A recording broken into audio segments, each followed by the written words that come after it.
آپ سن چکے ہیں کہ بہت بڑے تاجر تھے۔ مدینہ منورہ میں بھی آپ جب تشریف لائے تو اپنے کاروبار شروع کیے اور کپڑے کے کاروبار کیے۔ سیدنا عثمان غنی رضی اللہ تعالیٰ عنہ بہت بڑے تاجر تھے۔ مدینہ منورہ جب آئے تو وہ بھی تجارت شروع کیے، کھجوروں کی تجارت شروع کیے، اور اسی طرح سے بہت سے صحابہ کاروبار کرتے رہے۔ حضرت عبد الرحمن بن عوف رضی اللہ تعالیٰ عنہ یہ بھی کاروبار شروع کیے۔ اللہ نے ایسی برکت دی ان کے کاروبار میں کہ ملک شام سے دیکھتے ہی دیکھتے 700 اونٹوں پر لدا ہوا مال مدینہ منورہ کو آنے لگا ان کا۔ اور جب ان کے قافلہ آتا، تجارتی قافلہ، ان کے اونٹ آتے تو مدینہ منورہ میں ایک دھوم مچ جاتی تھی۔ تو اہل مدینہ ان کے ساتھ جو ایثار کیے تو مہاجرین بھی ان پر بوجھ بننا مناسب نہیں سمجھے۔ بحرین سے بے حساب مال آیا تو حضور پاک صلی اللہ علیہ وسلم نے انصار سے کو طلب کیا اور فرمایا کہ دیکھو یہ بحرین کا مال آیا ہے، یہ میں چاہتا ہوں کہ تم کو یہ مال دے دیا جائے، تم نے سب کچھ ایثار کیا ہے اپنے لیے، مہاجرین کے لیے۔ تو انہوں نے کہا یا رسول اللہ یہ ہم اسی وقت قبول کریں گے جب کہ اتنا ہی مال اس میں سے ہمارے مہاجرین بھائیوں کو دیا جائے۔ اور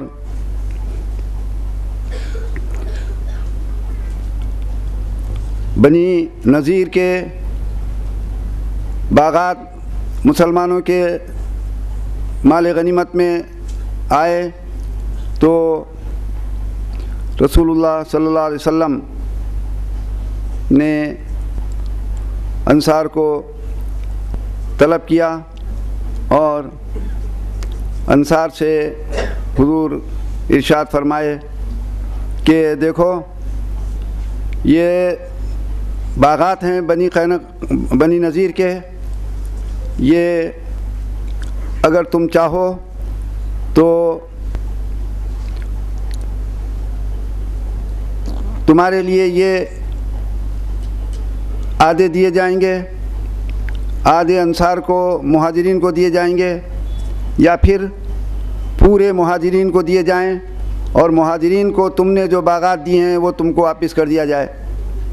تو انصار نے کہا یا رسول اللہ یہ بنی نذیر کے سارے باغات بھی مہاجرین کو دیجیے اور ہم نے جو مہاجرین کو دیا ہے وہ بھی مہاجرین کے لیے رہے۔ یہ ایثار و قربانی، یہ اس کی مثال دنیا کی تاریخ میں آدم علیہ السلام سے لے کر ہم تک تا قیامت کہیں نہیں ملے گی۔ اور ایسی ہی مسلمانوں کی معیشت سدھرتی گئی اور خیبر فتح ہوا۔ تو خیبر کے فتح ہونے کے بعد پھر بہت سی دولت، بہت باغات، بہت مال، بہت سی زمینات مال غنیمت میں مسلمانوں کے لیے جب آئیں، حضور پاک صلی اللہ علیہ وسلم سب کو تقسیم کیے تو مہاجرین نے حضور کی خدمت میں عرض کیا یا رسول اللہ ہم یہ چاہتے ہیں اور ہم پسند کرتے ہیں کہ مہاجرین نے ہم کو جو کچھ بھی دیا تھا وہ سب واپس کر دیا جائے، انصار نے جو کچھ دیا تھا وہ سب ان کو واپس کر دیا جائے۔ اور انصار کے جو باغات، ان کے جو درخت مہاجرین ایک ایک کر کے واپس کرتے چلے گئے۔ ایک نہایت ہی دلچسپ واقعہ ہے اور حدیث شریف کی کتابوں میں موجود ہے، سیاستہ میں بہت سی جگہ یہ واقعہ ملتا ہے آپ کو کہ حضرت سلیم رضی اللہ تعالی عنہا جو حضرت انس رضی اللہ تعالی عنہ کی والدہ ہوتی ہیں، یہ بھی اپنے باغ کے 2 درخت حضور پاک صلی اللہ علیہ وسلم کی خدمت میں پیش کیے تھے۔ یا رسول اللہ یہ 2 درخت ہیں، آپ جس کو چاہیں آپ عنایت فرمائیں۔ تو رسول پاک صلی اللہ علیہ وسلم حضرت ایمن کو یہ 2 درخت دے دیے تھے، اور جب سب درخت مہاجرین واپس کرنے لگے تو سلیم کو خیال آیا سب کے درخت واپس ہو گئے ہیں، میرے 2 درخت تھے یہ بھی واپس ہو جائیں، تو اپنے صاحبزادے حضرت انس کو حضور کی خدمت میں روانہ کی۔ حضرت انس رسول پاک صلی اللہ علیہ وسلم کی خدمت میں حاضر ہوتے ہیں، عرض کرتے ہیں یا رسول اللہ، والدہ مجھے بھیجی ہیں یہ عرض کرنے کے لیے کہ سب کے درخت مہاجرین واپس کر دیے ہیں، 2 درخت ہمارے آپ کی خدمت میں پیش کیے گئے تھے مہاجرین کے لیے، وہ درخت اگر واپس آ جائیں۔ تو حضور پاک صلی اللہ علیہ وسلم ارشاد فرمائے دیکھو انس، یہ 2 درخت ام ایمن کو دیے گئے تھے، تم جاؤ ام ایمن سے کہنا یہ 2 درخت واپس کر دیں، اب ان کے نہیں رہیں گے۔ حضرت انس ام ایمن کے پاس جاتی ہیں، ام ایمن کہتی ہیں کہ تم کون آئے مجھ سے یہ درخت مانگنے کے لیے؟ یہ درخت تو مجھے حضور پاک صلی اللہ علیہ وسلم دیے ہیں، میں تم کو نہیں دوں گی۔ اور اپنا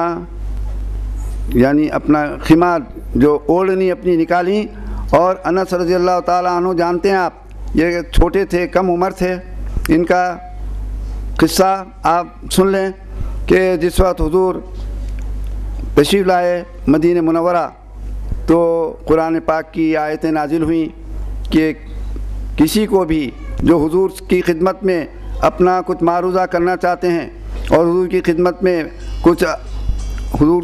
حاضر ہو کر گفتگو کرنا چاہتے ہیں، تو سب سے پہلے ان کو چاہیے کہ وہ نذرانہ پیش کریں۔ قرآن پاک کی آیتیں آئیں تو لوگ آتے اپنے اپنے نذرانے لے کر، یہ ام سلیم ان کے پاس کچھ نہیں تھا، انہوں نے کہا کہ میرا ایک بچہ ہے حضرت انس، اور یہ 10 سال کی عمر تھی، یہ سیدھا اپنے بچے کو لے کر حضور کی خدمت میں حاضر ہوئیں۔ حدیث شریف میں آتا ہے ام سلیم عرض کی یا رسول اللہ، میرے پاس نظر کے لیے کوئی اور چیز نہیں ہے، یہ میرا بچہ ہے چھوٹا سا، یہ خویدم ہے آپ کا، آپ کی خدمت میں رہے گا، میں اس کو نظر کرتی ہوں۔ تو حضرت انس رضی اللہ تعالیٰ عنہ 10 سال کی عمر سے حضور پاک صلی اللہ علیہ وسلم کی خدمت میں رہنے لگے۔ وہ کہتے ہیں کہ میں حضور کی خدمت میں 10 سال رہا، لیکن 10 سال کی عمر سے 10 سال رہا، لیکن حضور نے میری ایسی تربیت کی، اس میں تربیت کرنے والے معلمین اور ماں باپ، سرپرست اور جو تربیت کرنے والے ہیں ان سب کے لیے اس میں ایک سبق ہے کہ وہ کہتے ہیں کہ اس پورے 10 سال میں ما قہرنی و ما قہرنی، رسول پاک صلی اللہ علیہ وسلم نہ مجھ پر کبھی غصہ کیے اور نہ کبھی ڈانٹ ڈپٹ کیا، اور میں چھوٹا تھا اور کبھی حضور پاک صلی اللہ علیہ وسلم حکم فرماتے، ارشاد فرماتے، لیکن میں اپنے بچپن کی وجہ سے عرض کرتا کہ یا رسول اللہ میں یہ کام نہیں کرتا، تو رسول پاک صلی اللہ علیہ وسلم بنفس نفیس خود اس کام کے لیے چلے جاتے تھے، اور میں دیکھتا کہ حضور تشریف لے جا رہے ہیں تو بھاگتے ہوئے دوڑتے ہوئے پیچھے جاتا اور کہتا یا رسول اللہ میں کر دیتا ہوں، میں کر دیتا ہوں، میں کر دیتا ہوں۔ یہ تربیت کے اصول اور تربیت کا نظام ہے، یہ تربیت خود بھی ایک فن ہے۔ تو حضرت انس رضی اللہ تعالی عنہ کے گلے میں وہ اپنی اوڑھنی ڈال کر لپیٹتی ہیں اور ان کو کھینچتے ہوئے حضور پاک صلی اللہ علیہ وسلم کی خدمت میں لاتی ہیں۔ حضور فرمایا ہے ام ایمن یہ کیا ہو رہا ہے؟ عرض کی یا رسول اللہ یہ وہ درخت لینے کے لیے آئے ہیں، یہ درخت آپ نے مجھے سرفراز کیا ہے، یہ کون ہوتے مجھ سے درخت پوچھنے کے لیے؟ تو حضور پاک صلی اللہ علیہ وسلم ارشاد فرمائے ام ایمن تم یہ درخت دے دو، میں یہ 2 درختوں کے بدلے میں 2 درخت تم کو دے دوں گا۔ تو امین عرض کی یا رسول اللہ میں نہیں دیتی، تو حضور پاک صلی اللہ علیہ وسلم ارشاد فرمائے بھائی میں اس کا ڈبل دے دیتا ہوں۔ تو امین عرض کی یا رسول اللہ میں نہیں دیتا، میں نہیں دوں گی۔ تو حضور پاک صلی اللہ علیہ وسلم ارشاد فرمائے ام ایمن میں تم کو 3 درخت دوں گا، کہنے لگی میں نہیں دوں گی۔ تو حضور فرمایا 4 درخت دے دوں گا، وہ عرض کی، وہ کہنے لگی میں نہیں دوں گی۔ 5 درخت دے دوں گا، وہ عرض کرتی گئی نہیں دوں گی میں یا رسول اللہ، آپ دیے ہیں آپ کے درخت میرے پاس رہیں گے۔ وہ 5 درخت، 6 درخت، 7 درخت، 8 درخت، 10 درخت تک جب ہوئے تو عرض کی یا رسول اللہ 10 مل جائیں گے مجھے؟ ہاں جی میں 10 دوں گا یا رسول اللہ، تب تو دے دیتی ہوں میں۔ تو یہ ام ایمن کا ایک دلچسپ قصہ احادیث شریفہ میں، یہ قصے یہ بالکل حقائق ہیں، واقعات ہیں، یہ کوئی مبالغہ نہیں ہے، اس میں کوئی زیادتی نہیں ہے، بلکہ بیان کرنے والے اس کا حق بھی ادا نہیں کر سکتے، اس سے بڑھ کر اس کی اہمیت اور اس کی حقیقت ہے۔ تو یہ ہوا کہ یہ ایثار و قربانی اہل مدینہ کی حاضرین محترم اور معزز سامعین، یہ دوسرا سال چل رہا ہے۔ اس میں پہلے سال کے واقعات میں سے مسجد نبوی کی تعمیر کا معاملہ اور اس کی تفصیلات آپ سن چکے۔ اس کے ساتھ ساتھ حضور پاک صلی اللہ علیہ وسلم نے مسجد نبوی سے متصل علم کی طلب میں آنے والے اور ایمان قبول کر کے وہ لوگ جو حضور کی خدمت میں تربیت کے لیے رہنے والوں کے لیے آپ نے ایک صفہ چبوترا بنا دیا۔ اس چبوترے کو صفہ کہتے ہیں۔ اس صفے پر طالبان علم اور تربیت کے لیے آنے والے یہ سب اس صفے پر بیٹھتے تھے۔ اہل صفہ کتنے تھے ان کی تعداد میں اختلاف ہے، لیکن سب سے بڑی تعداد جو آئی ہے 400 کی تعداد میں تھے۔ 400 کی تعداد میں رہتے تھے، لیکن 400 کی تعداد یہ ہر وقت نہیں رہتی تھی، بلکہ یہ اپنے کاروبار کے لیے بھی جاتے تھے اور آتے اور جاتے رہتے تھے۔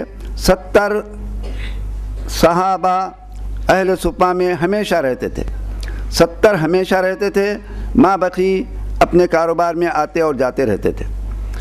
ان لوگوں نے اس کے لیے ایسا کیا تھا کہ دو حضرات کی ایک جوڑی بنا لیے تھے کہ دو آدمی مل کر اپنی ایک جماعت بنا لیا اور یہ طے کیے کہ ایک دن تم حضور کی خدمت میں رہیں گے اور اس دن ساری حدیثیں سنیں گے، اور اس دن میں کاروبار کے لیے جاؤں گا اور شام میں تم مجھے وہ ساری باتیں سنا دینا۔ دوسرے دن میں حضور کی خدمت میں رہوں گا، تم کاروبار کے لیے چلے جاؤ اپنے، اور شام میں تم کو حضور کی ساری باتیں میں سنا دوں گا۔ تو یہ اس طرح سے انہوں نے یہ اپنا نظام بنا لیا۔ یہ 400 کی تعداد میں تھے، 70 ہمیشہ رہتے تھے۔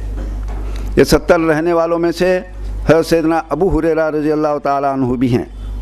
ایک نہایت دلچسپ واقعہ ہے اصحاب صفہ میں، سیدنا عمر فاروق رضی اللہ تعالیٰ عنہ بھی شامل ہیں اس میں۔ سیدنا عمر فاروق رضی اللہ تعالیٰ عنہ اپنے ایک جوڑی بنا لیے تھے، ایک انصاری کو انہوں نے اپنا ساتھی بنا لیا تھا۔ ایک دن وہ حضور کی خدمت میں رہتے، ایک دن یہ حضور کی خدمت میں رہتے تھے۔ وہ کہتے ہیں کہ ایک مدینہ منورہ میں ایک بات پھیل گئی تھی کہ ایک رومی بادشاہ غسان کا بادشاہ حملہ کرنے والا ہے۔ یہ ایک ایسی افواہ پھیل گئی تھی۔ خیر ہوا یہ کہ سیدنا عمر فاروق رضی اللہ تعالی عنہ کہتے ہیں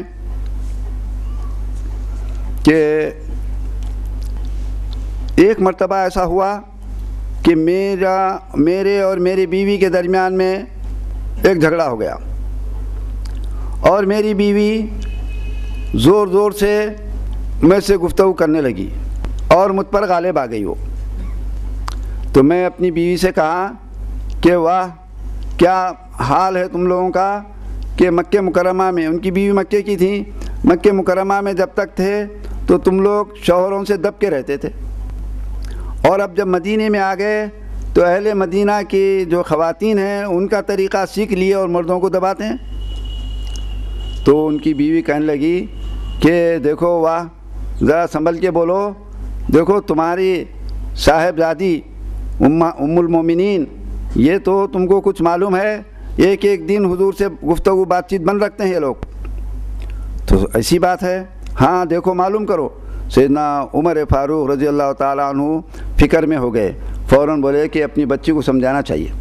تو وہاں سے نکلے اور سیدھا حضرت حفصہ کے پاس پہنچے اور حضرت حفصہ سے کہنے لگے کہ کیا یہ بات صحیح ہے کہ تم ایک دن تک حضور سے بات نہیں کرتے؟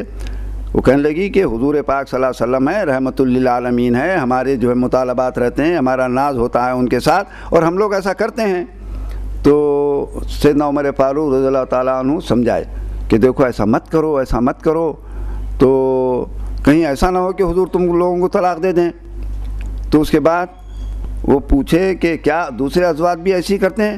تو کہنے ہاں دوسرے سبھی لوگ ہم ایسا کرتے ہیں، حضور بہت ہی نرم دل نہایت رحمت اللہ عالمین ہے، وہ تو سب کے لیے رحمت ہیں، ہم ایسا کرتے رہتے ہیں حضور کے ساتھ۔ تو بولے کہ بھئی یہ معاملہ تو اور سبھی ایسا کرتے ہیں، تو وہ خیال کیے کہ سلمہ کو بھی سمجھانا چاہیے، دوسرے ازواج مطہرات کو بھی سمجھانا چاہیے۔ سلمہ ان کے رشتے میں ہوتی ہیں، رشتہ دار تھیں، تو سلمہ کے پاس گئے یہ اور جا کر ان کو سمجھانے کی کوشش کیے، بولے کہ ہم ایسا سنا ہوں اور بچی کو ابھی میں سمجھا کر آیا ہوں، اور بچی سے بولا ہوں میں کہ تم حضرت عائشہ کا دیکھا دیکھی مت کرو، حضرت عائشہ کو حضور بہت چاہتے ہیں، تم ایسے مطالبات مت کرو اور کہیں حضور طلاق نہ دے دیں، اور یہ تو سلمہ کہنے لگی کہ عمر تمہارا معاملہ بہت بڑھ گیا، تم جو ہے ازواج مطہرات کے امہات المومنین کے معاملے میں دخل دے رہے ہیں، تم کو یہ حق نہیں پہنچتا، تم ہمارے معاملات میں دخل نہیں دینا۔ تو اب سیدنا عمر فاروق رضی اللہ تعالیٰ عنہ کہ بھئی یہ معاملہ تو شدید معاملہ ہے، تو وہاں سے خاموش ہو کر کسی اور جگہ نہیں گئے، وہ گھر کو آ گئے۔ یہ معاملہ ہوا ہی تھا کہ اتفاق سے رات میں ان کے آدھی رات کے قریب میں ان کے گھر پر ایک زوردار کھٹکا ہوا، تو وہ بولے کہ بھئی اتنی رات کو کون ہیں؟ تو وہ ان کے جو باری کے ساتھی تھے اصحاب صفہ میں سے، انہوں نے کہا کہ میں ہوں۔ تو سیدنا عمر فاروق رضی اللہ تعالی عنہ کہنے لگے کہ کیا معاملہ ہے، اتنی بڑی رات کو آ گئے تم، اتنی زور زور سے کھٹکا دے رہے ہیں؟ کہنے لگے بہت بڑا معاملہ ہو گیا ہے، بہت بڑا معاملہ۔ کیا معاملہ ہوا؟ کیا غسان کا حملہ ہو گیا؟ تو کہنے لگے کہ نہیں، غسان کا حملہ نہیں ہو، اس سے بھی بڑا معاملہ ہو گیا۔ کیا بڑا معاملہ ہوا؟ رسول پاک صلی اللہ علیہ وسلم ازواج مطہرات کو طلاق دے دیے۔ تو کہنے لگے کہ جس کا اندیشہ تھا مجھے اور جا کے جو سمجھایا تھا وہ ہو کر رہا۔ اب وہ کہنے لگے کہ بھئی اب کیا کرنی چاہیے؟ تو بولے کہ کچھ بھی نہیں کرنا، اول وقت مسجد نبوی میں پہنچنا چاہیے، صبح فجر میں معلومات کرنا چاہیے۔ تو اول وقت سیدھا مسجد نبوی کو پہنچتے ہیں اور فجر کی نماز پڑھ لیتے ہیں۔ فجر کی نماز پڑھتے ہی چاہتے ہیں کہ کچھ معلومات کروں، حضور سے ملاقات کروں، لیکن رسول پاک صلی اللہ علیہ وسلم فجر کی نماز کے بعد مسجد نبوی میں تشریف فرما ہوتے تھے، ہمیشہ معمول تھا۔ اور لیکن اب کے رسول پاک صلی اللہ علیہ وسلم کسی صحابی سے کوئی گفتگو نہیں کیے، کسی سے نہیں ملے، فوراً آپ پلٹ کر سیدھا چلے گئے اور ایک بالا خانہ بنائے تھے، اگر کسی سے الگ تھلگ رہنا ہے اور بات نہیں کرنا ہے تو اس میں بیٹھ جاتے تھے۔ تو رسول پاک صلی اللہ علیہ وسلم اس بالا خانے میں بیٹھ گئے۔ اس کے بعد سیدنا عمر فاروق رضی اللہ تعالیٰ عنہ مسجد میں صحابہ کے پاس جاتے ہیں اور پوچھتے ہیں بھئی کیا کوئی معاملہ ہوا؟ تمام صحابہ رو رہے ہیں، رونے لگے، آنسو بہہ رہے ہیں، رو رہے ہیں۔ تو کہنے لگے بھئی کیوں رو رہے ہو تم، کیا معاملہ ہے؟ حضور پاک صلی اللہ علیہ وسلم کہاں ہیں؟ تو کہنے لگے بھئی کیوں رو رہے ہو؟ بھئی رو رہا اس لیے آ رہا ہے کہ حضور پاک صلی اللہ علیہ وسلم فوراً چلے گئے، بس اس لیے رونا آ رہا ہم کو۔ تو کیا معاملہ ہوا؟ لیکن ہم کو کچھ نہیں معلوم، بس حضور چلے گئے، بس اسی لیے رونا آ رہا۔ تو بولے بھئی سیدھا حضور کے پاس چلو۔ یہ سیدھا رسول پاک صلی اللہ علیہ وسلم کی خدمت میں آتے ہیں، حضور ہیں کہ اوپر بالا خانے میں تشریف فرما ہو گئے ہیں، تو اور ایک غلام کو کھڑے کر دیے ہیں کہ کسی کو آنے نہیں دینا چاہیے تھا۔ تو وہ جا کر غلام سے کہتے ہیں، خادم سے، کہ جاؤ عرض کرو کہ حضور عمر حاضری کے لیے اجازت چاہتا ہے۔ تو وہ جا کر حضور کی خدمت میں عرض کرتا ہے کہ عمر آئے ہوئے ہیں، حاضری کے لیے اجازت چاہتے ہیں۔ رسول پاک صلی اللہ علیہ وسلم کوئی جواب نہیں دیتے۔ تو وہ واپس آ کر کہتا ہے کہ حضور نے کچھ جواب نہیں دیا ہے۔ تو یہ فوراً سیڑھیوں سے نیچے اتر کر پھر مسجد نبوی میں پہنچ جاتے ہیں، صحابہ سے کہتے ہیں، دیکھتے ہیں صحابہ پورے رو رہے ہیں، پھر رو رہے ہیں ویسے ہی۔ تو کہتے ہیں بھئی کچھ تو بتاؤ آخر کیا قصہ ہے؟ تو کہتے ہیں ہم کو کچھ نہیں معلوم، حضور بس چلے گئے اسی لیے رو رہے ہیں، بس ایسا نہیں ہوا کبھی کہ حضور بغیر تشریف فرما ہوئے کہ گئے ہوں، بس اسی لیے رو رہے ہیں۔ تو پھر سیدھا نکلتے ہیں، پھر سیدھا سیڑھیوں پر چڑھتے ہیں۔ تو پھر غلام سے کہتے ہیں کہ جاؤ عرض کرو کہ حضور عمر حاضری کے لیے اجازت چاہتا ہے۔ تو وہ حضور کی خدمت میں عرض کہ حضور کچھ جواب نہیں دیتے۔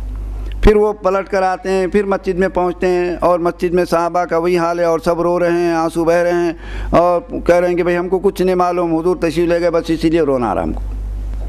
پھر سیدھا نکل کر آتے ہیں اور پھر سیڑھیوں پر چڑھتے ہیں، بے چین رہتے ہیں کہ آخر کیا معاملہ ہوا ہے۔ تو سیڑھیوں پر چڑھتے ہی غلام سے کہتے ہیں کہ جاؤ عرض کرو حضور کی خدمت میں کہ عمر حاضری کی اجازت چاہتا ہے۔ پھر یہ جاتے ہیں تو حضور پاک صلی اللہ علیہ وسلم کچھ بھی جواب نہیں دیتے۔ پھر وہ کہتا ہے کہ حضور کچھ جواب نہیں دیے ہیں۔ سیدنا عمر فاروق رضی اللہ تعالیٰ نیچے اترتے ہیں۔ پھر غلام دوڑتے ہوئے آتا ہے کہ حضور طلب کر رہے ہیں، حضور طلب کر رہے ہیں۔ تو اب یہ سیدھا حضور کی خدمت میں اب پہنچ رہے ہیں۔ پہنچتے اب یہ سوچتے ہیں کہ اب تو باریابی کا موقع مل گیا ہے، حاضری کا موقع مل گیا، لیکن کیا پوچھوں، کیسے پوچھوں، یہ بڑا عام معاملہ ہے۔ اب یہ سوچتے جا رہے ہیں کیا کرنا چاہیے۔ تو اب یہ سوچتے ہیں، اس میں سبق ہے ایک کہ یہ سوچتے ہیں کہ بھئی فوراً یہ نہیں پوچھنا چاہیے، یہ نہایت حساس معاملہ ہے، اس کے لیے ماحول بنانا چاہیے۔ ایک ایسا ماحول بنا لوں میں جاتے ہی کہ جس کے بعد یہ پوچھ سکوں، معلوم کر سکوں۔ اب وہ جاتے ہیں، جانے کے بعد نظر ڈالتے ہیں تو دیکھتے ہیں کہ اس حضور کے اس حجرہ مبارکہ میں صرف 2 چمڑے لٹکے ہوئے ہیں اور بستر بھی نہیں ہے، حضور چارپائی پر لیٹے ہوئے ہیں اور رسی کے باندھ کے پورے نشانات جس میں ہتھیار پر نمایاں ہو گئے ہیں، اور کہتے ہیں یا رسول اللہ، قیصر و کسریٰ دنیا کے بادشاہ، ان کے کیا ان کے پاس ناز و نعمتوں کے اندر وہ زندگی گزار رہے ہیں، یا رسول اللہ آپ مختار دو جہاں، سید المرسلین، باعث تخلیق کون و مکان۔ تو وہ کہتے ہیں، حضور پاک صلی اللہ علیہ وسلم ارشاد فرمائیں، عمر کیا ابھی تم اسی خیال میں ہو؟ وہ تو وہ لوگ ہیں کہ بس دنیا میں ہی ہے ان کے لیے جو کچھ، آخرت میں کچھ بھی نہیں ہے۔ تمہارے لیے تو آخرت ہے، آخرت کے لیے تمہارا جینا ہے یہ۔ اور میں حضور پاک صلی اللہ علیہ وسلم جو ارشاد فرمائے، میں ایک حدیث شریف شروع میں سنایا ہوں، اور یہ ایسی حدیث شریف ہے، آپ اس کو یاد رکھیں۔ شارحین حدیث لکھتے ہیں کہ حدیث شریف کے سمجھنے میں لوگوں کو جو گڑبڑ ہوتی ہے کہیں بھی، یہ ایک حدیث سامنے نہ ہونے کی وجہ سے ہو رہی ہے سب کچھ۔ بہت سے واقعات ایسے آتے ہیں، انسان سوچتا ہے کہ حضور پاک صلی اللہ علیہ وسلم کیا ایسا حضور نے کیا، تو یہ وہ حدیث شریف سامنے نہ ہونے کی وجہ سے ہے۔ وہ حدیث شریف آپ ہمیشہ سامنے رکھیں۔ حضور پاک صلی اللہ علیہ وسلم ارشاد فرماتے ہیں، موطا امام مالک میں یہ حدیث ہے، اور یہ افراد موطا سے ہے، یعنی یہ حدیث شریف صرف موطا امام مالک میں ہے، کسی اور کتاب میں نہیں ہے۔ حضور ارشاد فرماتے ہیں، یہ طہارت کے مسائل کے درمیان میں یہ حدیث ملے گی کہ میں جو کچھ بھی کرتا ہوں اس لیے کرتا ہوں کہ تمہارے لیے سنت اور زندگی کا طریقہ بنے۔ یہ اسی لیے نہیں کرتا کہ مجھے ضرورت ہے، یہ حضور کو کوئی ضرورت نہیں تھی، حضور کو ضرورت نہیں کہ یہ ایسا کریں اور کھانے کے لیے، اور حضور پاک صلی اللہ علیہ وسلم کی شان تو کل بیان کریں گے ہم، آپ کو اندازہ ہوگا کہ حضور پاک صلی اللہ علیہ وسلم کی شان کیا ہے۔ حضور کے اشارے سے سورج پلٹ آتا ہے، حضور کے پاس تو عرش سے فرشتے اترتے ہیں، حضور کے اشاروں سے کائنات چلتی ہے۔ حضور کو کیا ضرورت ہے یہ؟ حضور نے ارشاد اس حدیث کو سامنے رکھیں، سب لوگ تو سینکڑوں الجھنیں دور ہو جاتی ہیں۔ حضور نے جو کچھ بھی کیا، حضور فرماتے ہیں میں اسی لیے کہ مجھے یہ ضرورت نہیں ہے، لیکن تمہارے لیے مسائل پیش آتے ہیں، تمہارے لیے بیوی کے ساتھ کے مسائل پیش آتے ہیں، دوستوں کے مسائل پیش آتے ہیں، سیاسی مسائل، معاشی مسائل، معاشرتی مسائل، اور تمہارے لیے دولت کے مسائل، فقر و تنگ دستی کے مسائل، اور کیا کچھ پیش آتے ہیں، گھروں کے مسائل۔ میرے لیے ضرورت نہیں ہے، لیکن تمہارے لیے پیش آتے ہیں، تو میں ان تمام مسائل کو تمہارے لیے سنت بتانے کے لیے میں کرتا ہوں یہ مسائل۔ تو بہرحال یہ کہ حضور پاک صلی اللہ علیہ وسلم کی خدمت میں اس کے بعد سیدنا عمر فاروق رضی اللہ تعالیٰ عنہ دیکھے کہ حضور پاک صلی اللہ علیہ وسلم اب گفتگو کی طرف مائل ہیں، تو آہستہ سے ماحول اور خوشگوار بنانے کی کوشش کی۔ انہوں نے کہا کہ یا رسول اللہ، میری اور میری بیوی کے درمیان میں جھگڑا ہو گیا تھا، اور میں بیوی سے کہا کہ تم بہت بڑھ گئے، ہم لوگوں پر غالب آ گئے، اور مکے میں رہنے تک ایسے تھے، مدینے میں۔ اب یہ سب سنانے لگے، حضور پاک صلی اللہ علیہ وسلم مسکراتے جاتے ہیں، تو ایک خوشگوار ماحول بنتے چلے جاتا ہے۔ اب اس کے بعد آگے بڑھ کے یہاں تک انہوں نے کہا یا رسول اللہ، مجھے معلوم ہوا ایسا کہ ایک بڑی وہ ہو گئی، تو میں سیدھا اس وقت پر اپنی بچی کے پاس آیا تھا اور حفصہ کو سمجھایا تھا، ایسا مت کرو، ایسا مت کرو، ایسا مت کرو۔ اور اس کے بعد میں ایک بات اور بولا تھا یا رسول اللہ کہ حضور پاک صلی اللہ علیہ وسلم تو حضرت عائشہ کو بہت چاہتے ہیں، اور ان کا دیکھا دیکھی مت کیا کرو تم لوگ، تم کو کہیں حضور طلاق نہ دے دیں۔ تو حضور بہت ہی مسکرا دیے ہیں اس وقت پہ، تو نے کہا اب چلو اب موقع مل گیا اچھا خاصا۔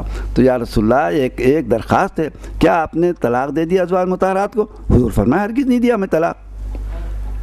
تو بہت خوش ہو گئے، انہوں نے کہا بہت ہی بہت خوش ہو گئے۔ تو اس کے بعد یہ قصہ کیا ہے، اس میں بھی سبق ہے بہت سا۔ قصہ ہے کیا، ازواج مطہرات جب دولت مدینہ منورہ میں آنے لگی، رسول پاک صلی اللہ علیہ وسلم مال غنیمت تقسیم کرنے لگے، ہر ایک ہزار پتی لکھ پتی بننے لگے اور فراوانی آ گئی دولت کی، مہاجرین کی تجارت زوردار چل رہی ہے، انصار کے باغات اور زراعتیں زوردار چل رہی ہیں اور خوشحالی آ گئی ہے۔ تو ازواج مطہرات بھی حضور پاک صلی اللہ علیہ وسلم کی خدمت میں عرض کیں، یا رسول اللہ ہمارا روزینہ میں بھی کچھ اضافہ کر دیجیے آپ۔ تو حضور پاک صلی اللہ علیہ وسلم ارشاد فرمائے، یا نساء النبی، اللہ تعالیٰ کی آیت، یا نساء النبی لستن کا احد من النساء، کہ اے ازواج مطہرات تم اور عورتوں کی طرح سے نہیں ہو، تم تو دنیا کے لیے نمونہ ہیں۔ تم اگر مالدار بن کر زندگی گزاریں گے تو دنیا کے اندر تا قیامت آنے والی پریشان عورتوں کے لیے نمونہ کون دے گا؟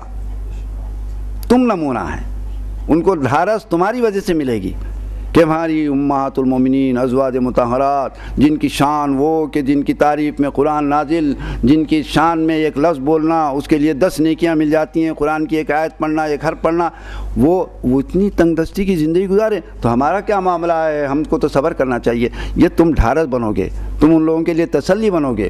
جو لوگ نمونہ ہوتے ہیں وہ نمونے کی زندگی پیش کرنا چاہیے۔ تم اور عورتوں کی طرح سے نہیں ہیں، اور عورتیں ہیں کہ وہ مالدار بن جائیں گی، لیکن آنے والے زمانے کے اندر غریب عورتوں کے لیے کون نمونہ دے گا؟ یہ تم ہے نمونہ۔ تو اسی لیے میں ان سے 1 مہینے تک نہ آنے کا ایلا کر لیا ہوں میں۔ تو یہ ایلا ہوا تھا، یہ اس لیے ہوا تھا کہ جو لوگ نمونے کے لوگ ہیں وہ نمونہ بن کے رہنا چاہیے دنیا کے اندر، کیونکہ اس بات کا ایک مسلمان کو یقین ہے، مسلمان بولتے ہی ہم مسلمان کب ہوئے ہیں؟ اس بات کا یقین کیے ہیں کہ ہماری آخرت ہے، بس ہمارے لیے وہاں دولت ہے، وہاں نعمتیں ہیں، وہاں ہمارے لیے سرفرازیاں اور وہاں خدا کی رضا اور خوشنودی، وہاں کے محل ہیں، وہاں کے محل سونے اور چاندی کے اور ایک ایک موتیوں کے محلات ہیں ہمارے لیے، اور وہ یہ یقین کیے نہ کیے؟ اب یقین کیے ہیں تو پھر ہمارے لیے یہ دنیا کی تھوڑی سی آفت مصیبت، یہ پریشانی، یہ تنگدست، یہ اس کی حیثیت ہی کیا ہے؟ اور یہ اس پر آدمی جتنا صبر کرے گا، شکر کرے گا، اس کا درجہ اور بڑھا ہوگا۔ ایک وقت مالدار لوگ، آپ کو معلوم، مالدار لوگ 500 سال ٹھہرنا پڑے گا ان کو، جنت میں نہیں جائیں گے مالدار لوگ، جانے کے لیے ان کے فیصلے ہو جائیں گے، جنتی ہیں وہ لوگ، سب کچھ ہیں، لیکن ان کو بولیں گے ٹھہر جاؤ 500 سال۔ کیوں؟ پہلے غریبوں کو جانے دو، جتنے امت کے غریب ہیں وہ چلے جائیں گے، 500 سال کے بعد مالدار جانے لگیں گے۔ تو یہ حضور پاک صلی اللہ علیہ وسلم کے ازواج مطہرات کے نمونے تھے۔ یہ ہو رہا تھا کہ تمام مہاجرین حضور کی خدمت میں حاضر ہوئے اور عرض کیے، یا رسول اللہ ایک عرض ہے کہ ساری اجر و ثواب سب کچھ انصار لے لیے، اور اندیشہ ہے کہ کہیں ہم کو ہمارا سارا ثواب انہی کو مل جائے۔ تو حضور ارشاد فرمائے، وہ کیا معاملہ ہے؟ یا رسول اللہ اپنے مکانات بھی ہم کو دے دیے، باغات بھی ہم کو دے رہے ہیں، اور ہمارے اپنے مال و دولت میں بھی شریک کر رہے ہیں، ہم کو تو کوئی کام کرنے ہی نہیں دیتے، وہ ہماری ہر ضرورت کو پہلے سے پورا کر دیتے ہیں۔ یا رسول اللہ سب کچھ وہ ثواب لے رہے ہیں، ہم کو اندیشہ ہو گیا یا رسول اللہ۔ تو حضور ارشاد فرمایا، نہیں ایسا نہیں، یہ ایک سبق ہے، یہ کہ یہ سب واقعات میں ہمارے لیے سبق ہے۔ حضور نے فرمایا، لا ما اثنیتم علیہم ودعوتم اللہ لہم، نہیں ایسا نہیں ہوگا، سارا ثواب ان کو نہیں ملے گا، اتنا ہی ثواب تم کو مل جائے گا۔ وہ کیسے ملے گا؟ حضور فرمایا کہ ما اثنیتم، ان کی تعریف کرتے رہو، تم بولتے رہو کہ انہوں نے ہمارے ساتھ یہ کیا ہے، کتنے اچھے لوگ ہیں جی، کیسا ایثار و قربانی کر رہے ہیں، کتنا سبق مل رہا ہے۔ اگر کوئی آدمی آپ کے ساتھ احسان کرتا ہے تو احسان کا اعلان کرنا چاہیے، احسان مند بن کے رہنا چاہیے، یہ نہیں کہ کیا ہوں گا جاؤ بہت یہ نہیں۔ حضور نے فرمایا، ما اثنیتم، جب تک تم ان کی تعریف کرتے رہیں گے تم کو بھی اتنا ہی ثواب ملتے رہے گا۔ تو کوئی آپ کے ساتھ احسان کرتا ہے تو اس کے ساتھ اس کی شکر گزار رہنا چاہیے ہم کو۔ اور پھر حضور فرمائے کہ وَدَعَوْتُمُ اللَّهَ لَهُمْ، اور ان کے لیے دعا کرتے رہو بس، اللہ تعالیٰ تمہارے اس کو قبول فرمائے، ایثار کو، تم نے اکرام کیا، اللہ تمہارا اکرام کرے، تم نے ہمارے ساتھ یہ سلوک کیا، اللہ تعالیٰ تمہارے لیے اس سے زیادہ تم کو سرفراز کرے، تمہارے میزان حسنات میں اس کو شامل کرے، یہ دعا کرتے رہو، تم کو اتنا ہی ثواب مل جائے گا بس۔ تم کچھ خرچ نہیں کرے، دوسروں کا آیا تمہارے پاس، لیکن تم دعا کیے نا، اس کے برابر تم کو ثواب مل گیا۔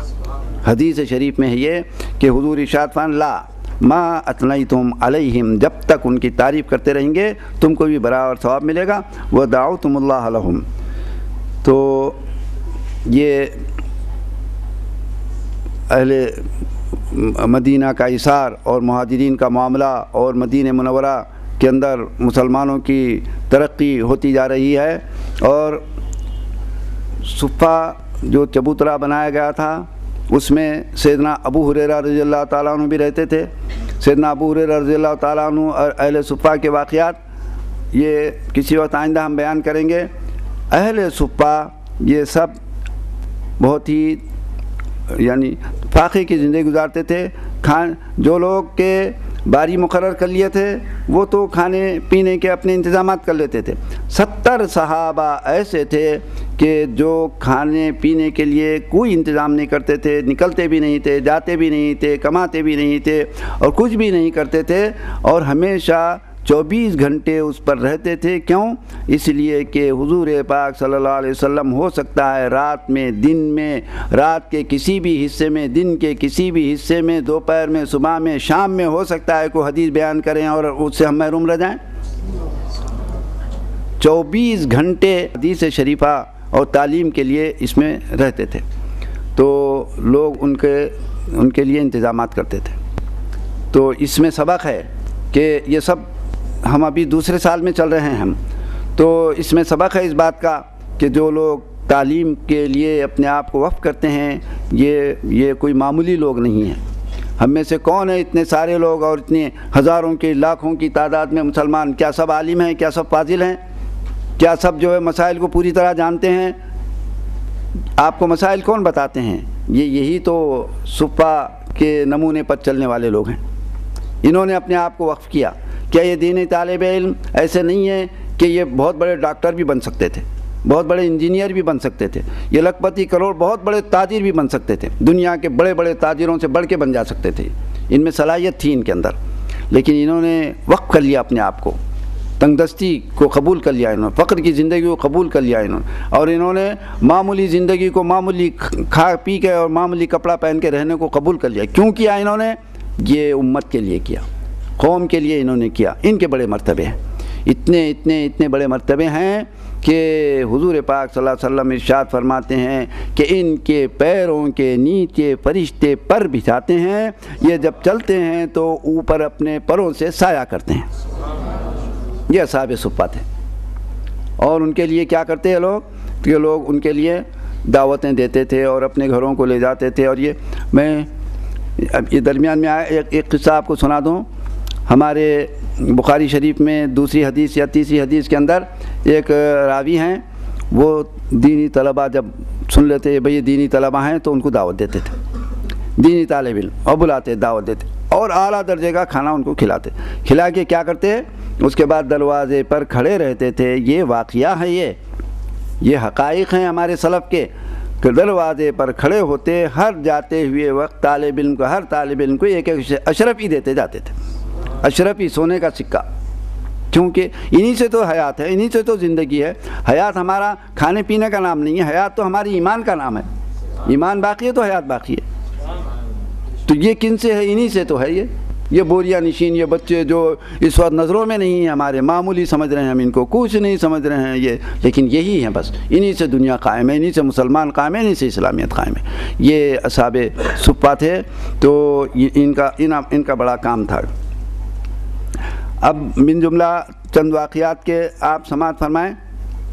اب مدینہ منورہ میں مہاجرین آ گئے اور انصار مواقعات یہ ہو گئی۔ ایک پروپگنڈا ہوا، ایک پروپگنڈا یہ ہوا کہ یہودیوں نے مسلمانوں پر، پورے مسلمانوں پر، مہاجرین اور انصار سب پر جادو کر دیا ہے۔ اور کیوں جادو کیے ہیں؟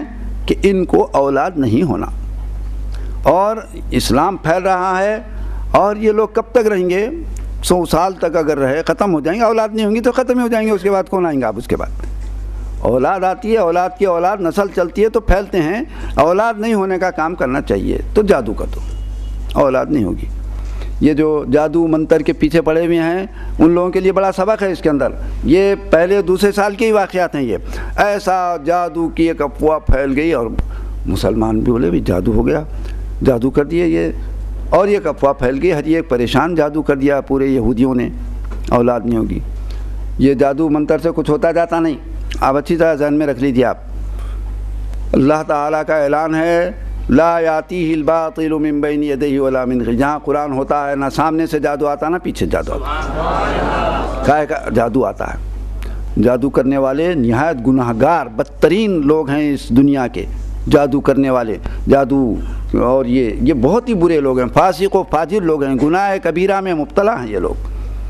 تو یہ اس میں مسلمان ہمت سے رہنا چاہیے۔ یہ جادوؤں کی چکر میں ہماری خواتین بالخصوص وہ بڑی ہمت کی ہونی چاہیے۔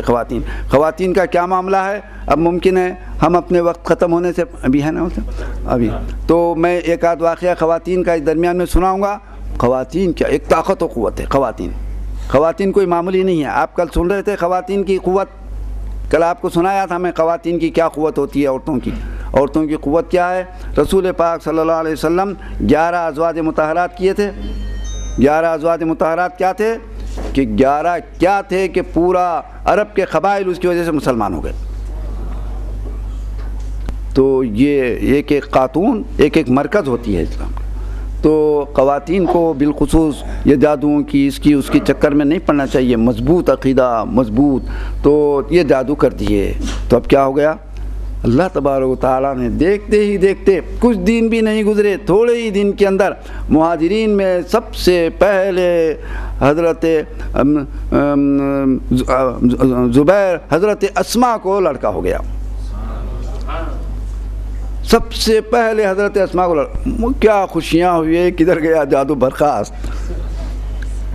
تو وہ کون تھے؟ حضرت عبداللہ بن زبیر رضی اللہ تعالیٰ عنہ۔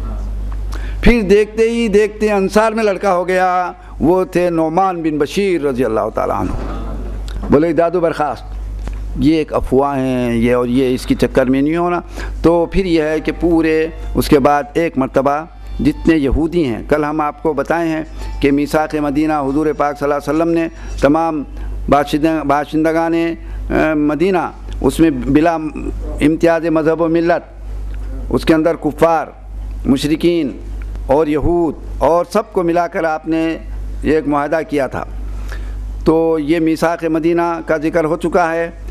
سارے یہودی جتنے قبائل تھے یہودیوں کے، 3 قبیلے تھے، بہت سے قبائل تھے، چھوٹے بڑے چھوٹے، لیکن بڑے 3 قبیلے تھے، ایک بنی قینقاع، بنی نذیر اور بنی قریظہ۔ یہ 3 بڑے قبیلے تھے۔ یہ 3 بڑے قبیلے کے لیڈر، ان کے نمائندہ سب ایک جماعت بنا کر حضور کی خدمت میں حاضر ہوئے۔ تو کہنے لگے کہ آپ بتائیے آپ کس چیز کی دعوت دیتے ہیں لوگوں کو؟ تو حضور نے فرمایا کہ بھئی میں اللہ کا آخری رسول ہوں، اور میں وہ ہوں جن کا ذکر اللہ نے تورات میں کیا، انجیل میں کیا۔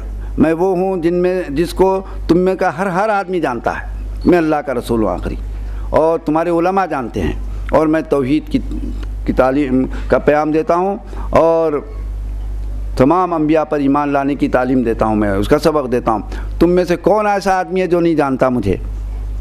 اللہ تبارک و تعالیٰ کا ارشاد ہے یعرفونہ کما یعرفون ابناءہم، اپنے بیٹوں کی طرح سے یہ حضور کو جانتے ہیں کہ حضور آخری نبی ہیں۔ حضور نے فرمایا کہ تم نہیں جانتے مجھے، پوچھ رہے ہیں تم؟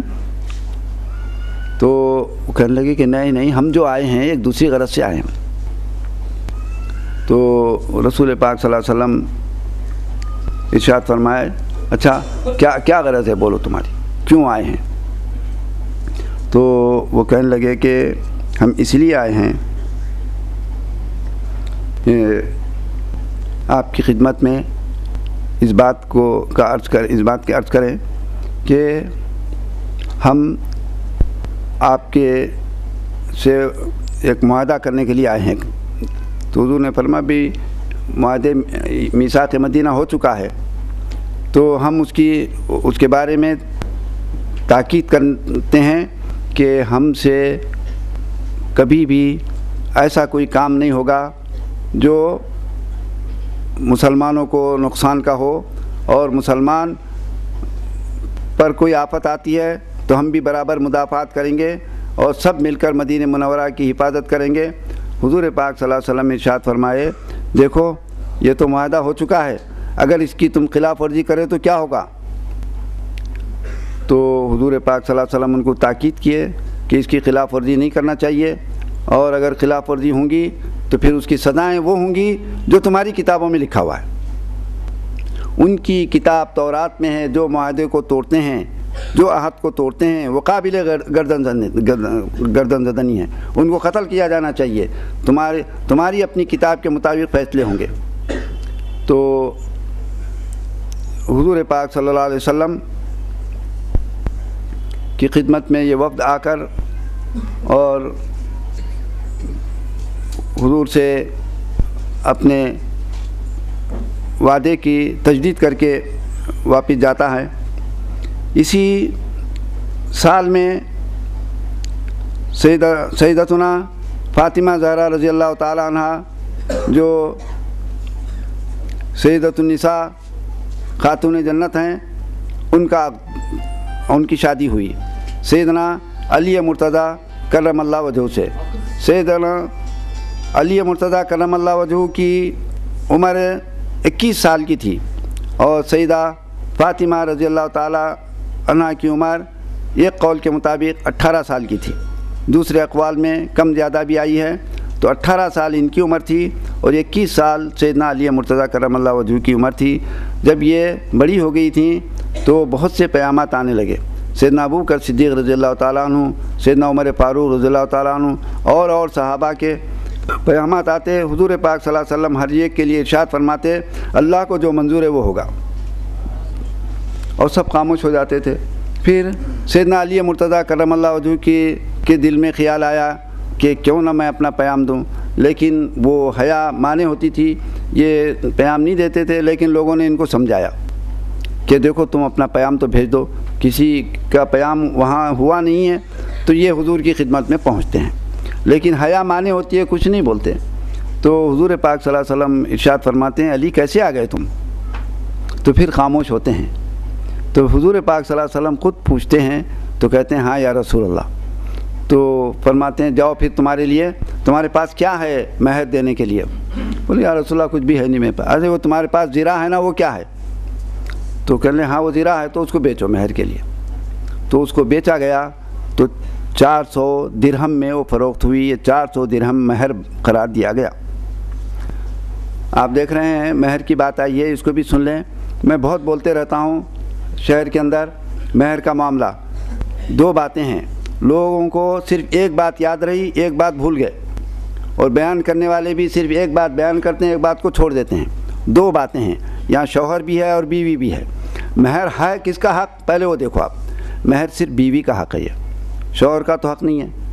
شوہر کو تو دینا ہے، بیوی کا حق ہے۔ تو پہلے یہ دیکھنا چاہیے کہ بیوی کتنے حقدار والی ہے، وہ کس مرتبے کی، کتنا حق بنتا ہے، اس کو دیکھنا چاہیے۔ شوہر کو دیکھتے ہیں، حدیث میں آتا ہے آدمی کو چاہیے کہ مرد کو اپنے معیار کے مطابق مہر باندھے، بڑے بڑے مہر باندھ کے پریشان نہیں ہونا، یہی سکھایا جاتا ہے۔ یہ ہے حدیث شریف میں، لیکن حدیث شریف میں نہیں بلکہ ایک عقل کی بات ہے کہ مہر حق ہے عورت کا۔ اس کو تو پہلے یہ سوچنا چاہیے کہ عورت کس مرتبے کی ہے، کتنے حق والی ہے۔ اگر وہ حق والی بڑے حق کی ہے اور آپ، میری صلاحیت نہیں ہے بلکہ آپ مہر کم دے رہے ہیں، تو ظلم کر رہے ہیں یا نہیں کر رہے ہیں آپ؟ یہ ظلم ہے۔ یہ تو مہر کے اندر دونوں چیزوں کو دیکھنا چاہیے۔ بیان کرنے والوں کو چاہیے کہ دونوں باتیں بیان کریں۔ مہر کو ایک طرف تو مرد کو یہ بیان کرنا چاہیے مرد کے لیے کہ وہ اپنے معیار کو دیکھ کر مہر باندھے، اور اس کے ساتھ اس کو یہ بھی بولنا چاہیے کہ جس سے شادی کر رہا ہے اس کے معیار کو دیکھ کر مہر باندھے۔ تو اب مرد یہ کہتا ہے کہ بھئی میرے پاس ہے ہی نہیں، تو ہم یہ کہتے ہیں کہ جب تمہارے پاس نہیں ہے تو اپنے معیار کے گھرانے کو جانا چاہیے آپ کو۔ یہاں کیوں آ گئے آپ؟ یہ گھرانہ تو وہ عالیشان گھرانہ ہے، اس گھرانے کی لڑکی کا تو یہ مہر ہوتا ہے، آپ یہاں کیوں آ گئے؟ آپ 5,000 روپے مہر کی قدرت ہے، ٹھیک ہے، آپ کو زائد نہیں باندھنا چاہیے، 5,000 والی کے پاس جانا چاہیے۔ آپ چاہتے ہیں کہ 25,000 والی کے پاس عقد کروں میں اور اس کو 5,000 بولتے ہیں میری سکت اتنی ہے، یہ ایک قسم کا ظلم ہے، یہ اس کو سمجھ لینا چاہیے۔ رسول پاک صلی اللہ علیہ وسلم اس زمانے میں سیدہ فاطمہ رضی اللہ تعالیٰ عنہ کا مہر 400 درہم ہوا، اور تمام ازواج مطہرات کا مہر 400 درہم 400 درہم 400 درہم، اس سے کم کسی کا نہیں ہوا۔ 400 درہم بولے تو کتنے ہوتے؟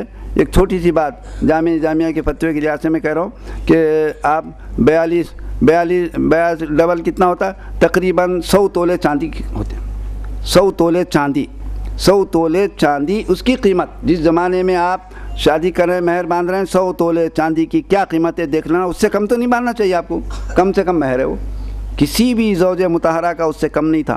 ایک بات آپ کو بتاؤں میں تو تعجب ہوگا، حقیقت یہ کہ حضرت ام حبیبہ رضی اللہ تعالی عنہا کا مہر لاکھوں میں تھا، لاکھوں میں، دو چار نہیں، اس زمانے کے لاکھوں روپئے، اب تو کتنے 50 لاکھ ہو جاتا یا اس سے زیادہ کچھ ہو جاتا۔ یہ حقیقت ہے، یہ کوئی غلط بات نہیں ہے۔ یہ اب اس میں تعویل کرتے ہیں اور بولتے ہیں ٹھیک ہے تعویل صحیح ہے کہ وہ بادشاہ وقت نے دیا تھا، تو مطلب یہ ہوا کہ اگر اس کے پاس گنجائش حقیقت ہے، اس کے پاس سکت ہے تو ویسا باندھنا چاہیے۔ وہ بادشاہ کیوں دیا؟ اس کے پاس سکت ہے نا بھائی۔ تو جس کے پاس سکت ہے، جس خاندان میں جا رہے ہیں، اس کا خیال رکھنا چاہیے کہ اس خاندان کے پاس و لحاظ رکھنا۔ بہرحال سیدہ فاطمہ زہرا رضی اللہ تعالیٰ عنہ کا عقد سیدنا علی مرتضیٰ کرم اللہ وجہہ سے قرار پایا، اور 400 درہم زرا کے آئے جو مہر کے لیے دیے گئے تھے، اور سیدنا علی مرتضیٰ کرم اللہ وجہہ کو حضور پاک صلی اللہ علیہ وسلم نے فرمایا کہ وہ بیچو اور پیسے لاؤ۔ وہ بیچے تو کتنے پیسے آئے؟ اس کے 400 درہم آئے۔ کس کو بیچے؟ یہ سیدنا عثمان غنی رضی اللہ تعالیٰ عنہ کے پاس لے گئے۔ سیدنا عثمان غنی رضی اللہ تعالیٰ عنہ اس کو خرید لیا۔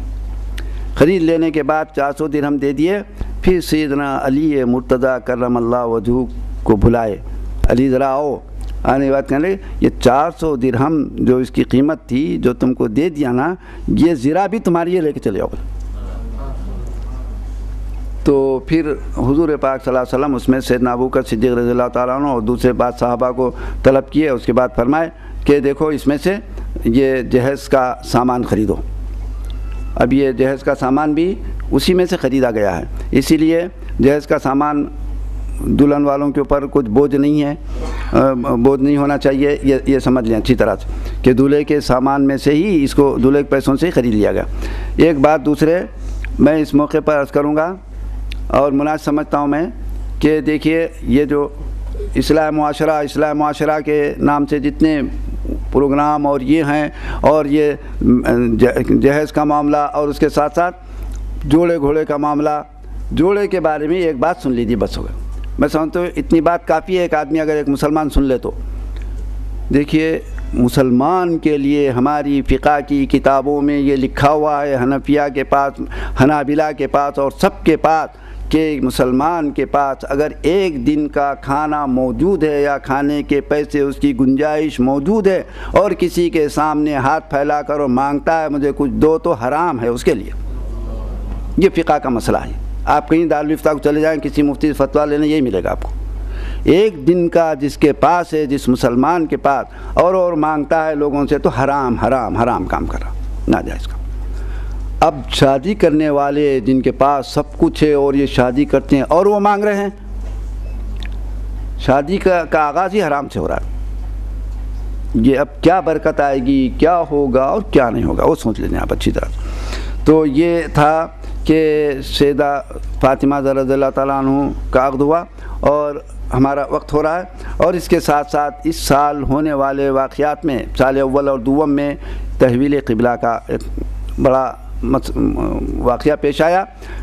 رسول پاک صلی اللہ علیہ وسلم نمازوں میں بیت المقدس کی طرف رخ کرتے تھے، اور 16 مہینے یا 17 مہینے تک بیت المقدس ہی کی طرف رخ کر کے نماز پڑھی جاتی رہی۔ رسول پاک صلی اللہ علیہ وسلم ایک مرتبہ دوپہر کے وقت میں بنی سلیمہ قبیلے میں تشریف لے گئے تھے، اور وہاں دیر ہو گئی اور ظہر کا وقت ہو گیا، اور ظہر کی نماز پڑھا رہے تھے۔ 2 رکعت پڑھے تھے کہ نماز میں ہی آیات کا نزول ہوا اور تحویل قبلہ کا حکم آ گیا۔ 2 رکعت پڑھے تھے، ماں بقی 2 رکعت رسول پاک صلی اللہ علیہ وسلم چونکہ رخ بالکل دوسری جانب تھا، تو آپ سیدھے طرف سے پلٹتے ہوئے آپ پیچھے قبلے کی طرف آ گئے، پیچھے کی سب پھر پلٹ کے آ گئی، اس کے بعد آ گئی، اس کے بعد آ گئی تحویل قبلہ۔ تو اس مسجد میں حضور اکرم صلی اللہ علیہ وسلم 2 قبلوں کی طرف نماز پڑھے، تو اس کو مسجد قبلتین کہتے ہیں۔ یہ مسجد کہاں ہے؟ بنی سلیمہ قبیلے میں ہے۔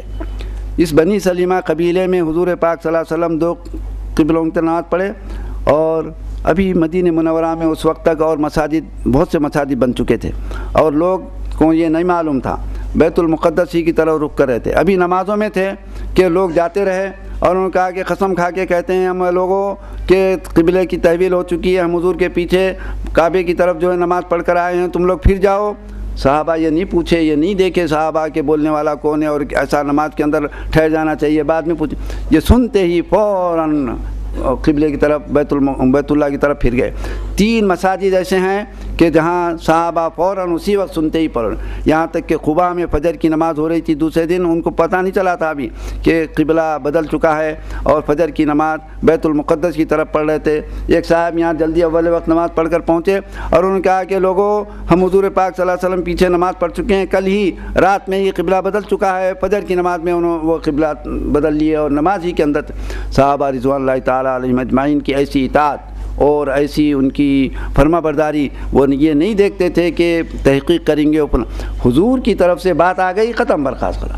ایک بات میں آخری عرض کرتا ہوں، ختم کرتا ہوں اس پر، کہ ایک مرتبہ حضور پاک صلی اللہ علیہ وسلم خطبہ دے رہے تھے مسجد میں، تو ایک صاحب آئے اور کھڑے ہو گئے، مسجد بھری ہوئی تھی اور کھڑے ہو گئے پیچھے، تو حضور پاک صلی اللہ علیہ وسلم فرمایا بیٹھ جاؤ۔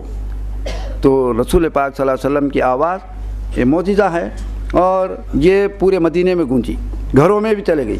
ایک صاحب اتفاق سے گھر میں کھڑے ہوئے تھے اس وقت پہ، ایک دم بیٹھ گئے۔ بیوی نے کہا کہ یہ کیا ہوا، کیوں بیٹھ گئے؟ ارے سنے نہیں تم، حضور کی آواز آ گئی، بیٹھ جاؤ۔ تو حضور تو یہاں کے لیے فرمائے تھے، وہ صاحب جو کھڑے ہوئے تھے مسجد میں، حضور گھروں میں کھڑے ہونے والوں کے لیے، باہر رہنے والوں کے لیے، جانے والوں کے لیے نہیں فرمائے تھے۔ جس کے کان میں آواز پڑ گئی فوراً اسی وقت بیٹھ گئے، بھائی حضور فرما دیے، بس۔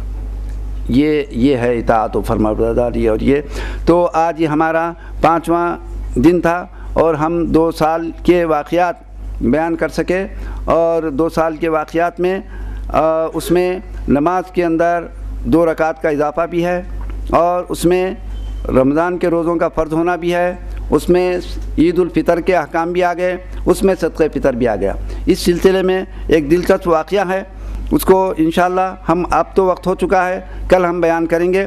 البتہ ایک بات سن لیں کہ کل چونکہ آخری ہے، لوگوں کی بہت خواہش، جگہ جگہ سے لوگوں نے خواہش کی، اور یہ تو کہ اس میں اضافہ کریں، لیکن ہم 5-6 دن کا اعلان کر چکے ہیں، 10:30 ہم 6 پر ہی اکتفا کریں گے۔ البتہ اب میں کل یہ چاہتا ہوں کہ 2 سال پر یہ ختم کر دیں، اور اس دوسرے سال کے اندر چھوٹے موٹے کچھ واقعات ہیں اس کو کل ہم بیان کر دیں گے، باقی جو غزوات کا بیان ہے اور جنگ بدر کا، اس کو آئندہ پر ملتقی کریں، اور آئندہ انشاءاللہ ایسا ہی کوئی پروگرام مناسب وقت میں اور ہم رکھیں گے، اس وقت پہ ماں باقی مدنی زندگی کو ہم بیان کریں گے۔ کل البتہ تھوڑے بہت سے واقعات جو رہ گئے، اس کے ساتھ ساتھ ایک نہایت دلچسپ، بہت ہی اہم ترین موضوع میرے ذہن میں آج آیا ہے، میں کل اسی کو بیان کروں گا۔ آپ جانتے ہیں حضور پاک صلی اللہ علیہ وسلم کے میں اللہ تبارک و تعالیٰ نے جمال بھی رکھا، نوال بھی رکھا، اور کمال بھی رکھا۔ تو ہم حضور پاک صلی اللہ علیہ وسلم کے جمال کو تو باقاعدہ اتنا بیان کیے ہیں کہ آپ پورے رمضان بھر میں حضور کے جمال کو سنتے رہے، رسول پاک صلی اللہ علیہ وسلم کے جمال کو۔ اور سال گزشتہ 2 سال پہلے جو ہمارا یہاں پروگرام ہوا تھا، اس میں حضور پاک صلی اللہ علیہ وسلم کے نور اور کو بیان کیے ہم، اور اب 2 اور باتیں ہیں، ایک نوال و کمال۔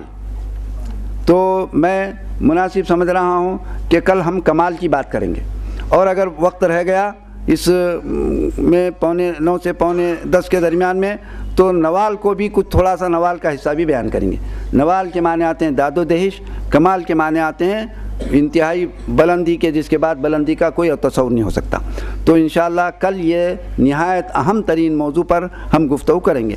اور ایک بات سن لیں کہ کچھ حضرات مجھ سے خواہش کی ہیں محلے کے کہ ایک اعلان کروں میں کہ کل آخری دن ہے اور سب کے لیے یہاں عشائیہ کا انتظام کیا گیا ہے، پورے حاضرین کے لیے عشائیہ کا انتظام کیا گیا، مرد اور خواتین کے لیے، اور یہیں سب کو عشائیہ سے فارغ ہونا ہے۔ اللہ تبارک و تعالی ہمارے اس اجلاس کو قبول فرمائے۔ وصلی اللہ تعالی وسلم علی خیر خلقہ وآلہ وصحبہ اجمعین، والحمد للہ رب العالمین۔